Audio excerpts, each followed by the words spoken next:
அனைவருக்கும் வணக்கம். என் பேர் தஸ்மியா. நான் 12th வந்து டிஸ்ட்ரிக்ட் ஃபர்ஸ்ட்டும் ஸ்டேட் தேர்டும் எடுத்திருக்கேன்.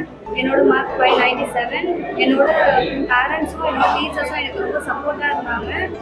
என்னோட ஃப்ரெண்ட்ஸோட சப்போர்ட்னாலேயும் என்னால் இதை அச்சீவ் பண்ண முடிஞ்சுது. 10th நான் வந்து ஸ்கூல் தேர்ட் வந்தேன்.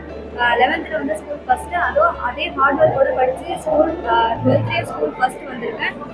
இது வந்து என்னோட பேரண்ட்ஸும் என்னோட சப்ஜெக்ட் ஸ்டாஃபு என்னோட ஸ்கூல் ஸ்டாஃப் எல்லாமே அவங்களால தான் நடந்தது. நான் என்னோட ஹார்ட் ஒர்க்னாலேயும் நடந்தது. எல்கேஜிலேருந்து நான் இந்த ஸ்கூலில் தான் படிக்கிறேன். 12th நான் இதை அச்சீவ் பண்ணியிருக்கேன். கரஸ்பாண்டன்ட் சாருக்கும் பிரின்சிபல் சாருக்கும் என்னோட தேங்க்ஸ் இப்போ வந்து தெரிவிச்சுக்கிறேன். நான் வந்து 12th முடிச்சதுக்கப்புறம் சிவில் சர்வீஸ் எழுதி மக்களுக்கு வந்து அரசாங்கத்துலேயும் சேவை புரியணும்னு நினைக்கிறேன்.